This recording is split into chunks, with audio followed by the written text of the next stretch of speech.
Colonoscopy really is the gold standard investigation to determine whether or not a patient has bowel cancer or not, as well as other indications. But that's the most important one. So people come to see me because I have quick availability to perform colonoscopies and help diagnose whether they do or don't have bowel cancer. In America and Australia, everyone gets a colonoscopy at 50 years old to check for bowel cancer or polyps. And I think it's important to recognise that in patients over 50, the second most common cause of rectal bleeding is bowel cancer. So it's an important test to get done for that purpose. So patients that we would do colonoscopy on are patients with rectal bleeding, patients with a change in bowel habit for more than 3 weeks, such as diarrhea and constipation, patients with anemia to investigate the anemia, which can often be due to bowel cancer, patients being followed up for things like ulcerative colitis or Crohn's disease, or previous colonic polyps require further colonoscopies and surveillance, patients that might have had a CT scan that have shown possible abnormalities that require a colonoscopy to check out the inside of the colon if a question's been raised that there might be a polyp or a cancer there.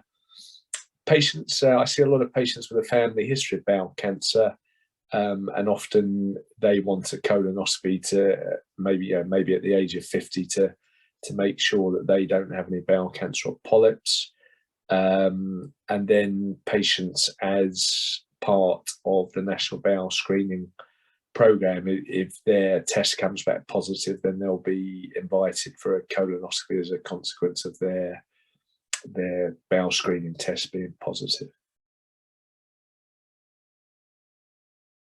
Colonoscopy is the gold standard test. It allows you to see the inside of the entire colon. We are monitored very carefully on the National Colonoscopy Database to check that we do a complete colonoscopy all the way around the entire length of the large bowel in over 90% of cases. My completion figures are in fact 99%, which is certainly at the top end. And you can do other investigations such as CT scans, but they could miss lesions less than a centimetre, and also they don't allow you to biopsy the lesions. The other thing about a colonoscopy is it is a preventative procedure to have done, because most bowel cancers come from polyps. And if you do a colonoscopy and you see the precancerous polyps, you remove them, and then that removes their risk of becoming cancerous in later life. So it's a bit like removing precancerous moles to make sure that they don't then have the chance to turn into skin cancer. So it's the gold standard, most effective way of dealing with those problems. They should know that it's a very safe procedure. Like any medical surgical procedure, there are slight risks. I suppose the most concerning risk would be the potential to perforate the colon during a colonoscopy. I haven't seen that in my practice for over 13 years, so it's very rare. Nationally, the perforation rate is 1 in 2,500, and mine is about half of that, so 1 in 5,000. I perform about 100 to 200 colonoscopies a year. I think it's important to let the patients know during the consultation that a lot of patients will be able to tolerate a colonoscopy with no medication whatsoever. Some of them will be terrified and they'll go to the other extreme and want a general anaesthetic. So the options would be no sedation at all and no analgesia if you can tolerate it, but you could have a drip in your arm ready to give you analgesia or sedation if you're not tolerating it. You can have it with gas and air, like a woman in labour, which is Entonox or nitrous oxide. You can have it with sedation, which is benzodiazepine like Valium, and a painkiller like morphine, or you can have it under general anaesthesia. So there are plenty of options for the patient to discuss with the consultant in the consultation about how they go about it.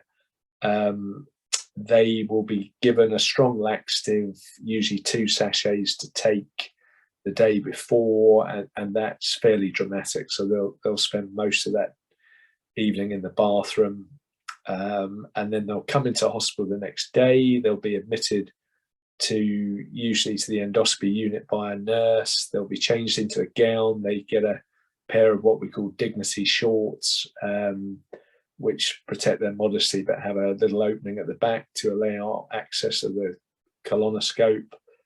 They'll get if they want sedation, they'll get a drip in the hand to allow giving the sedative and the painkiller. Usually takes about 20 minutes.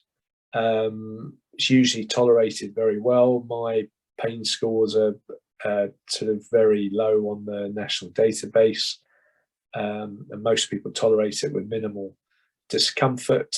And the sedation, if they have it, takes about half an hour to wear off. And once I finish the procedure, I'll write a report that's typed out, and then I'll go and see them once the sedation's worn off and talk through the findings of their colonoscopy and give them a copy of the report.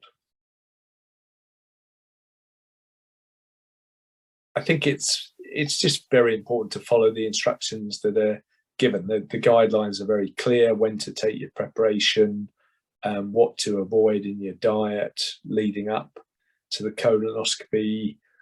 You can't drive or make financial decisions for 24 hours after your colonoscopy, and if you've had sedation, you need to have a driver that takes you home. So those are the important things, but basically to follow the clear instructions that they'll be given when the colonoscopy is booked.